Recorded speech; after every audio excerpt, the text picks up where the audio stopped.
Good morning. Welcome to the Celtic Way Morning Briefing Live. It's Friday, July the 15th. I'm Tony Haggerty, Haggerty10 Twitter handle. And this time I'll reverse the order. And I'm joined today by Sean Martin at Sean Martin PCW. He took the cream puff yesterday for being the support. Alison. And also I'm used to being the support act all my life. And also joined by Alison McConnell. Good morning, guys. How we doing? All right, thanks, Tony. Not bad, Tony. Aye, not bad. Excellent. And as we always do, first thing in the morning, we big up our sponsor, OneFootball. Get downloading the OneFootball app, guys. The link's in the description. It's the one-stop football shop for scores, news, lineups, transfer rumours, match highlights, and much, much more. You can immerse yourself in the digital football world and have the best personal experience out there. It's a cracking app, as you can see from the graphic in the wee video. Excellent stuff on that. And we always have an offer, guys, running along the bottom. Subscribe to the Celtic Way, hit the button, you know what to do. For support top quality journalism, covering the club you love, £3 for the next 3 months, a bargain at that. You can join us by hitting that button, www.celticway.co.uk/subscribe. Now, ladies and gentlemen, Josip Juranovic has spoken. He spoke to a Zagreb-based outlet, RTL, and said these things, Sean. He said that he was happy at Celtic, but he was very flattered by the Atletico Madrid links, but he didn't ask the manager anything about it because he didn't care, because he wanted to play in the Champions League with Celtic, and he was already at a big club, and that was Celtic. Happy with that? Do you think he's staying for the next year or so? I think he is staying, but that it wasn't quite the way that he put it, I don't think, because I think a lot of people have get their backs up about it a wee bit, including Frank Brennan here, saying if we were ever to get a serious offer for Juranovic, I would grab it with both hands, since for me, if the quotes attributed are accurate and correct, then he's only looking for a move elsewhere. Now, I don't agree with that. I think, maybe being optimistic, I took them to mean that he was simply flattered that a club like Atletico Madrid might have been interested in him, but not so flattered as to start pestering Hans Postecoglou or the club about pursuing it. He's happy, and if it happened type of thing. Alison, is that your reading of the situation? I'm a bit more cynical. Yeah, I think it was very much leaving the door open. Yes, that's right. I thought it was very much like, I'm flattered by the interest, and if it becomes something else, then so be it. I thought, I think you kind of know how football works and how footballers work. I wouldn't be surprised if there was an offer. I do think the one thing that I think grounds him just now is the World Cup, and the fact he already has a place. I think you risk, or you run the risk of that being in jeopardy if you go elsewhere and all of a sudden you're not playing regular first team football. And I just wonder how significant that might be in his thinking at this stage of the campaign. But I thought it kind of left the door open, if I was being honest. Well, I suppose if it's Atletico specifically we're talking about, they are reportedly closing in on Udinese right back Nabil Molina. So that would potentially close the door on that from their point of view. But in terms of Juranovic, I've not really changed my mind about that situation in general. If we're going to take the hypothetical, Tony, if you can even call it a situation, from a couple of weeks ago when I remember I reeled off a few statements I thought were all true. Do you remember, Tony? Like stuff about his age, his performance levels, contract length, etc., Premier League tax, all of that stuff. I also see it both ways in terms of next summer. You could get a lot more for him if he has a really good Champions League campaign and a really good World Cup. But you might also end up with less if he doesn't, because he'll be 28 next summer too. Yes. But contract length puts a lot of positives in Celtic's court for me. For now, it doesn't matter anyway, unless a substantial bid comes in. He's the Celtic right back. I think everybody's, apart from maybe Frank, is happy with that. So, I'm like Alison. I think he was just sort of saying, if I have a good Champions League campaign and a good World Cup, remember there's a January window as well. That kind of thing. So it wouldn't surprise me if that happened either. That he stays, as Alison says, for the Champions League, plays in the World Cup. And if he does well in both, then he's probably just sort of saying, well, Atletico Madrid were a big club. That was flattering. any more big clubs out there. And the thing is, you have to remember very the cynical. Very cynical. The January window will come so fresh on the back of the World Cup. Yes, correct. It'll be, and I Yeah, think of course. you do always get players that grab a move on the back of a very yeah, definitely. Do I want to see him go? Of course I don't. I'm not actively punting him, but I just thought those comments were really interesting, weren't they? And I thought they were quite ambiguous. So that's the word. I think I'm with you, Alison. The door is ajar, isn't it? Let's put it that way. If someone was to test Celtic's mettle, I think Juranovic maybe wait up and see who it is. I think that's only natural though, and sorry, Alison, I'm covering your face with this comment here. But I look better like that. Paul Byrne, I think making a point that I don't think a lot of fans would disagree with. Like, it doesn't mind if players want to leave Celtic to go to other big clubs that are competing for trophies, playing in Europe, playing in Champions League and stuff. It's when they maybe go to lesser clubs who are just paying them more that rankles with people more than anything else. Yeah, but I think there's a comment there from Kookaburra as well, saying that the Juranovic chat's just not going away. Yeah. That's something that, kind of lingers in the back of my mind as well. But, the player himself has insisted he's happy and he can't wait to play in the Champions League for Celtic. And I said it the other day, as long as they continue to give their all for the time that they're here, then, Celtic are in a win-win position with them, really, aren't they? I think you've got a manager that won't allow anything other than that. I think if there is any hint at all in performances at training or in games that he's sort of looking over his shoulder, I think you'd find very quickly that Ange Postecoglou wouldn't really be putting up with that. I think it's very clear that he wants a single focus from the players that are there, and I think if there was any suspicion of it at all, I think you would see that reflected in team selection. Do you remember, Tony, the last season when the depth was kind of becoming a problem and stuff, and international breaks would roll around and it was like injury watch, don't get injured, nobody get injured, play well, go and play for your countries, but don't get injured and all of that. I think this season's version of that will be what Patrick McLaughlin says here. We could all be crapping ourselves in January if Kyogo, Hatate and Juranovic are successes in the World Cup. Yeah. Go and be a failure with your national team. We're now saying that. By all means, go to the World Cup. He's going to travel with the team, and if you can stay on the bench, stay on the bench. If you've got a hammy, just keep chatting about that. Not ready, that kind of thing. Don't do well. That's. I know it's amazing how things change. Matt O'Reilly too. Matt O'Reilly's the one I was thinking it was a myth. You've got Maeda too, but Matt O'Reilly's the one I think. Players there. Age, the fact that he was already highly rated down south, people will be monitoring him every week. If he goes to that World Cup, I think that's the one I'm worried about, Alison.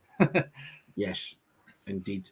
But I think Matt O'Reilly's the consummate professional and seems to be enjoying what he's doing and the club he's with and the manager he's with. But again, it would have to take something astronomical, wouldn't it, to prize Matt O'Reilly away now?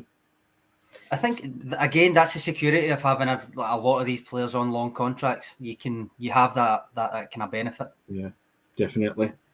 Now, something else that Ange was speaking about the other day, and we touched upon it after the Bannock-Ostrava game. Yep. The high line from Joe Hart, and he was ultra high line. The ultra high line, yes, indeed, Sean. And he's talking about Celtic. He wants his Celtic team to be more aggressive. And if that includes the goalkeeper or whoever's in goal, whether it be Joe or whoever, he wants them to take part too. But he said the risk only comes when you're sloppy in possession, because the Bannock-Ostrava player tried one from the halfway line and narrowly missed. Alison, are you a lover of the high line, the kind of Manuel Neuer sweeper keeper type thing? I'm thinking of David Marshall at Hampden, just over. Yeah, exactly. That's the first thing. I think it does run a real risk. I think one mistake can leave you very exposed, as you saw. I think you need to be incredibly assured in possession and with the ball, and I suppose it comes only with practice and with repetition and doing it under pressure, not necessarily doing it in training, but doing it in a game situation when you are under pressure. But yeah, I think it might lead to a few fingernails, I think, being bitten at times this season, if that is how Celtic are going to play. I think in a domestic sense, I think you look at the lineup as a whole and you think that there is a more than adequate forward line to compensate if there are any mistakes at the back. You would trust Celtic to go and score at the other end. When it comes to a European context, I'm not sure that it would work. I think it leaves you far too open. That's the $64,000 question, Sean, isn't it? Domestically, you can see it working against top European opposition. Maybe not so. I'm going to go retro Celtic here. Joe Hart, defensive midfielder. I was thinking less Manuel Neuer, more Franz Beckenbauer. But no, I think I said that after the game on Wednesday, Tony, that it was notably higher. He was already coming out of his box to stand there last season, but there was a difference to me. I was saying to you whether it was choosing or being instructed to take a more active role. I think we all kind of think it was the latter. It will occasionally present the kind of chance that you've seen Banik Ostrava getting. As I said, Tony, some players will be capable of actually taking advantage and some won't. Obviously, the Banik Ostrava player, Kuzmanovic, wasn't. It will be interesting. I said at the time, it'll be interesting to see if it continues and how he takes to it, because it's not really his game. Clearly, it's going to continue. And it's Ange Postecoglou kind of second season stuff, which means moving things up a notch. So the onus is going to be on the keepers. And he did say whether it's Joe Hart or whether it's Seagrist or whether it's Bain or whether it's Toby Awulayemi, the onus is going to be on them to be a wee bit more aggressive, as the manager put it. And that'll be in a lot of the games, not necessarily every game, but a lot of the games, because a lot of the games Celtic will have 70% possession, and taking up a position like that will give them an extra player to pass it to build up. It does make sense. It does open you up to that occasionally, though. And I do take his point. A lot of it's not like somebody's going to be marking Joe Hart. So a lot of the time it will be the quality of the pass that he gets. Sometimes it will be the way that he receives it, but that's the kind of thing he'll be working on. But a lot of the time, I do agree with Ange Postecoglou, it will be the quality of the pass that he gets that dictates whether it opens up a chance like that, I think. Because it wasn't Joe Hart's fault the other night. It was Jota giving it away. So, I think that's to remember. I think those comments were also a warning shot to Jota and other players. Potentially, Don't give the ball away. Put the goalkeeper under pressure like that. There's a thing like you say, but that's what he wants. There's Joe Hart's distribution is another like facet of it. It's maybe not as important if you're just passing it to essentially the first player that you see rather than lumping it, that kind of thing, because it would be as part of the build-up. So chances are it's a short pass he'll be playing. But there's a thing in basketball, and it's like jumping the passing lanes. Like if you see someone's going to like shaping up for a pass, then somebody will take the risk of leaving where their man in their position to try and intercept it. I think you could see teams, smart teams anyway, trying that if Joe Hart gets the ball in the build-up for Celtic this season. But on the whole, I think Ange Postecoglou is right to be pointing out that it's actually the quality of the pass that's going to the keeper rather than Joe Hart being there to begin with. So from one end of the pitch to the other, Alison, Georgios Giakoumakis has also come out and said he wants to win the Scottish Premiership top goal scorer trophy, but he wants to win it alone this time. Shared it with Rieger and Charles Cook last year. But I wrote a piece the other day talking about how Kyogo wants that trophy too, and the two of them will just feed off each other in that kind of healthy rivalry. But, you know, they're setting their sights out early doors, aren't they? They're just like, right, I want to be the top goal scorer, and that's it.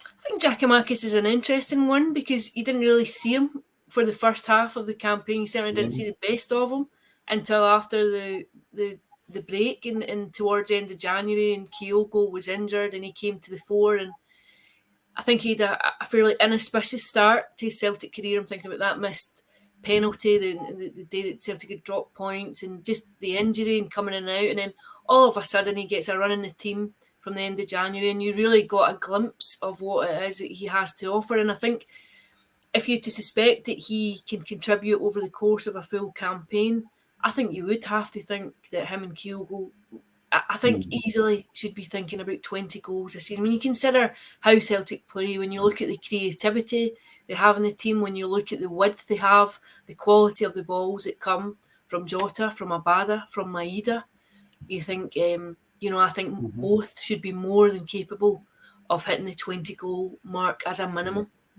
Yeah, the retro Celtic Kyogo will have something to say about that. My money's on him. Sean, you're still swithering over the 16-1 for Dyson Maeda. Is good value. I can't take my eye off it. My eyes wandering. It's just I mean, I'll tell you what. He's going to be in my fantasy team. Maeda. Yeah. I think that'll be one of my first choices. But spoke Giakoumakis is certainly not short of confidence, is he? He's asking in that piece, he spoke to the journalist and he says, "Where's my trophy from last season?" I'm still waiting on it coming, and you're like, okay. He's great value, Tony. He is. He He's obviously last season when he came out after the game and said that we're the best team in the league and going to win the league and best players and all that kind of stuff. You're just sitting there going, superb, Jacko. No, he is. He's great value, and it was actually a good interview in general because it was both sides of him. He spoke of his pride at getting recognised by his home village on Crete and his family, particularly his granda who's 94, and then the flip side of that, and there was that natural born killer confidence that you wrote about came out, Tony. As soon as the conversation turned to goals, he's like, "Oh, aye, by the way, they've not sent me that trophy. What's that all about? I'll just have to finish top scorer on my own this year then." Superb. Yeah, and the thing is as well, he realises that, doesn't he? He can back it up, Alison. There's not just empty words. What he said last season came true. Celtic did win the league. I'm not saying they were better than Rangers in every department, but he did say that Celtic would win the league, and he was confident that they could do that. And he scored the clincher to win it. Yeah. I think he's just... I think he's a classic striker. I think that's what you want from your strikers. I think you want them to be a bit gallus, for want of another word. Yeah. I think you want that kind of belief, that kind of swagger. I think good strikers, always back themselves above anyone else to be scoring, to be top scorer, to think I deserve to be in there. I'm the best striker that you've got here in your books. I think that's what you want. I think you want that kind of mentality there. And I think when you're confident on the pitch, I think that tends to show in the level of performance and goals. I think you can see. I think sometimes it really sticks out. If you have a striker who's short in confidence, I think it becomes very, very notable. I think it's reflective in how they play. So I think you would embrace the mentality that he has just now, and you can see why he is where he is, given the last 6 months and the contribution he made in the second half of the season. I think that's an important point, Tony, isn't it? The confidence part of it. I think you saw the difference with Ayeti when he lost a bit of confidence. You can still arguably see it even in his kind of short cameo appearances in pre-season. So I think that's a great point. And I mean, David Ferguson saying it is very refreshing to hear this from a player full of confidence, because you do hear platitudes a lot, but it is nice to hear a striker just saying, "No, I want to score. I want the top scorer accolade. I don't care how I get it." Because he also said that later on. He doesn't care how good these goals are. He just wants to hit the net. Which is the thing is that I love, Sean, is not just him saying it, Kyogo's saying it as well. And I think you've got two of the most lethal marksmen in Scottish football at this moment in time. Yeah, I agree. At the club, and they're vying for that same prize. And I just think that they will bring the best out in each other. Don't think they'll encourage each other to be greedy per se, but I just think it's that need in them as a striker, as Alison said, to hit the back of the net. I think that's a fair point. They'll be laser focused on that. Not to beat the other one, just to do well for the team as well. They will want to beat the other one, though. I know, but they'll want to beat the other one. Private thing in the dressing room, won't it? You saw down south when it became almost, or it seemed to become a bit of an issue with Sadio Mane and Mo Salah for a kind of brief period where the two of them were so close in terms of goals one of the seasons, and it did lead to a wee bit of greediness, which I don't see it happening, mostly because they play together and Giakoumakis and Kyogo don't play together. So it won't often be a case of I can square it to Kyogo, but I'd rather score it myself, because they're not going to be on together that often, I don't think. But no, I think it's a great intra-squad competition to have. I think the two of them being full of confidence and crucially fit will mean that Alison's probably right. The two of them should be aiming both to get beyond 20 goals. I'll come back to you on that total, Alison, because I think that's quite a conservative estimate, to be fair, for the two of them. That's my own thoughts, but I mean, I think the two of them could hit easily 30 each. Well, aye, I do. You agree with that, Alison, or are you sticking with your 20 at the minute and we'll move the goalpost as the season goes on? My point was just that the two of them should be aiming for a minimum return of 20. I think when you look at the quality with which they play, alongside the manner in which Celtic play and the capability that both have, I think that would be a fairly suitable yardstick. Yeah. Now, Celtic. Sorry, Tony, I was going to say that there's a couple of comments come in for the Joe Hart thing that I want to just go back to before we go to Blackburn, but it might even be relevant to Blackburn, might you see them scoring like this, but Retro Celtic saying you need the goalie to do the kind of ultra high line passing into the back stuff. Joe's not that keeper. I can see the arguments for that. He's probably not, but there's a trade-off there because arguably Barkas could do that, but he couldn't save a goal. So you've got the trade-off there of try and get Joe Hart to improve in that area, knowing that he can save a goal when it comes to it, or potentially keeping Barkas who could play it out from the back but wouldn't save a shot, that kind of thing. I think he deserves the chance to try it.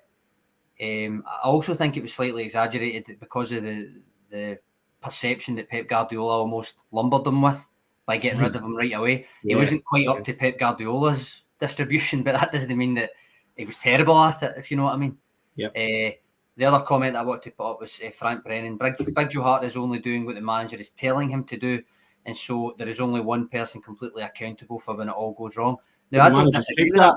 But the manager said that. That's what I was going to say, Tony. I guarantee if that happens and Joe Hart gets caught at the back or somebody gives him a sloppy pass and somebody scores a Patrick Schick-like goal from the halfway line, the manager will come out right after the game and say, that's nobody's fault but mine, I've asked them to do it. There's nothing surer in my mind that is what will happen.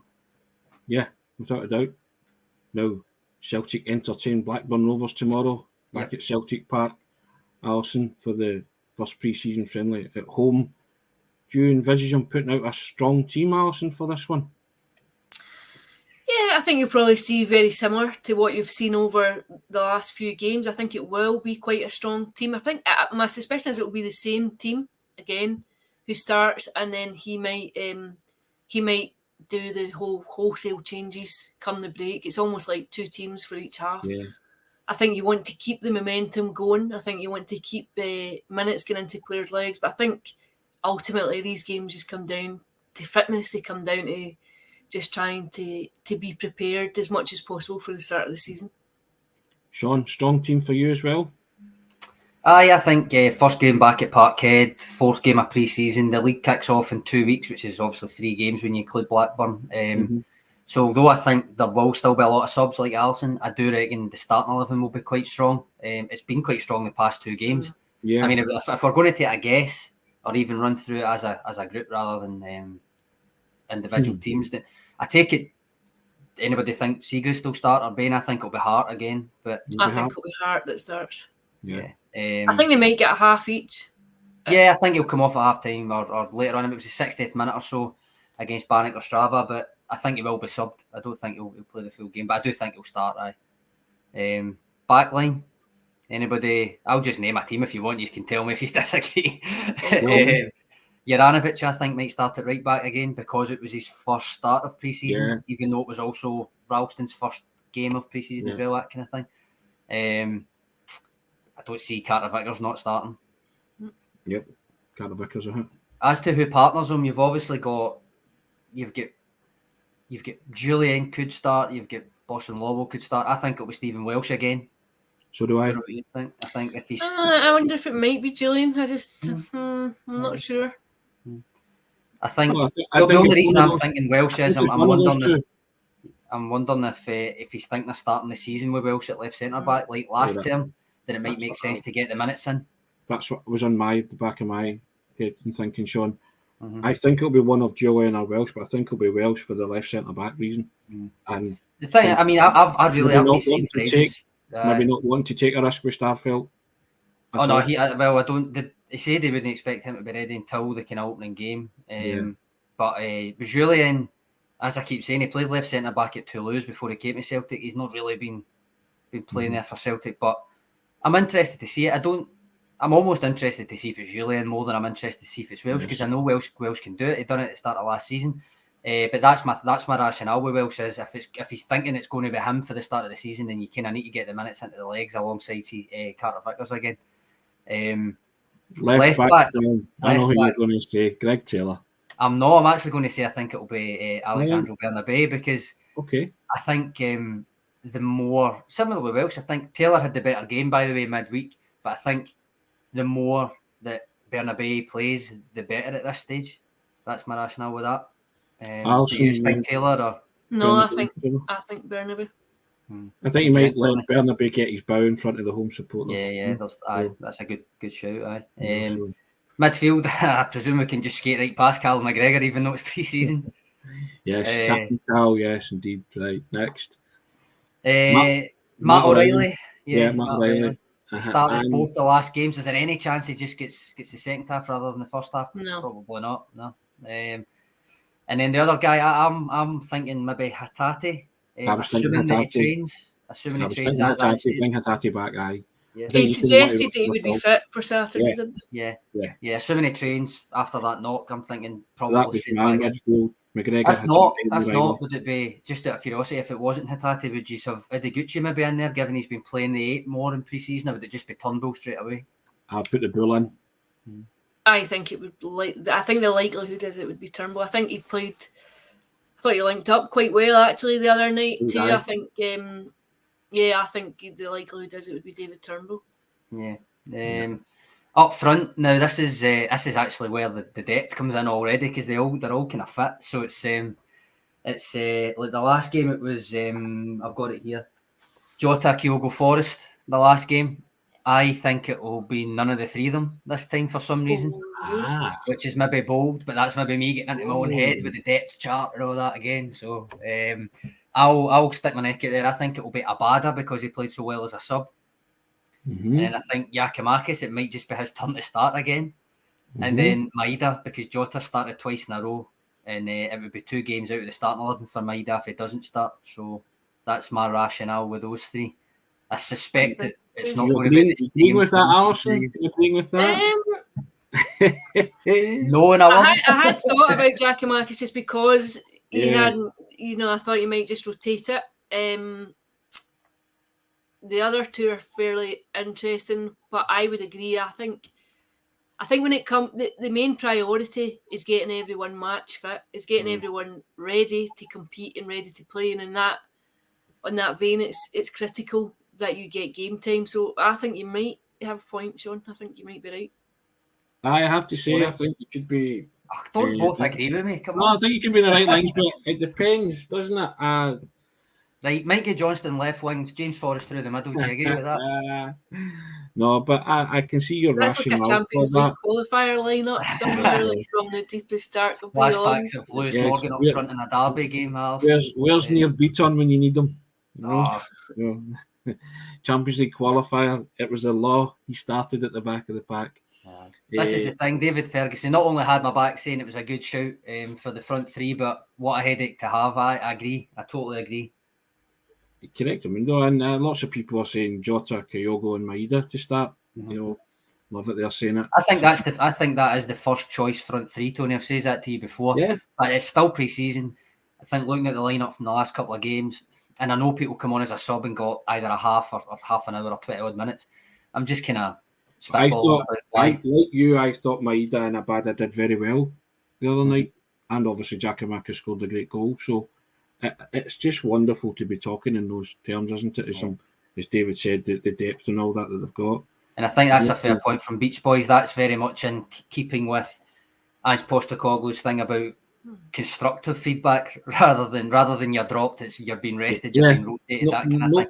Nobody's actually dropped; they're rotated, aren't they? Yeah, I mean that's for the podcast listeners later on. That's what Beach Boys comment says. Whoever starts doesn't mean it's Ange's preference. We are a rotation team, not a dropped team.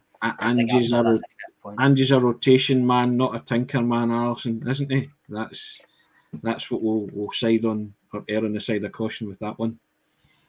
Yeah, I think he'll just be delighted at the minute that there are genuine options, that there are positions where there is proper depth, where you have really 2 players vying for those positions. I think it's the kind of position you want to be in, particularly when you're going to be competing on a 2-pronged front when you have European and domestic challenges that lie ahead. Now, Sean, speaking of options, having given away an away top last week, we are now giving away the new home jersey. And I can tell everybody how to go about winning a new Celtic home jersey for free. I'm actually 2 seconds, because Andrew Galea is calling you out here, Tony. That's exactly what you were calling Ange Postecoglou last season, the Tinker Man. No, I didn't. I said he was Andrew like pays the attention. Tinker Man, but I did say he liked his rotation. I was Aye. calling him a rotation guy. I didn't call him the Tinker Man. I think compared Andrew's him correct to there, the Tony. Tinker I think Man. he's No. good I said he was rotation, but you could call him a Tinker Man because that's what he is doing. He's still tinkering with the squad, isn't he? So. I think Andrew's got your back up there. That's all. No, aye, sorry, the Twitter competition. I know nobody wants to hear me winding you up more. Anyway, or maybe they do. We're once again running a Twitter competition. This time, since the Celts are homeward bound, we thought we'd give away a home top. So it's the same deal as before. You log on to your Twitter account, you retweet the post and follow the Celtic Ways account, and that's you in a draw. That's all you need to do. That's you in a draw for next week. I've put the link in the comments. It should take you straight to the post that you need to retweet. So yeah, get your hat in the ring for that. Nice one. Well, it's Tony the Tinker Man saying cheerio, sayonara. Yeah, Tony's been humble. Well, if you rotate, you tinker, don't you? So it's the same kind of thing. Sorry, David Ferguson. Yes, has the away shirt already been drawn? Yeah, the away shirt was drawn on Wednesday. The winner was announced on the Twitter page. If you want to go and see who won it, and get your hat in the ring for the home top. Indeed. Well, that's a good way to end the programme. All I'll say is get downloading the One Football app, guys. The link's in the description and running along the bottom. £3 for the next 3 months. You know what to do. Hit the button www.celticway.co.uk/subscribe. Alison, thank you very much for your contribution. Have a cracking weekend. Sean, same to yourself. First class as always. Thanks to all the contributors. And over and out, as they say, guys. Take care. Cheers, Tony. Cheers, Alison. Cheers, guys.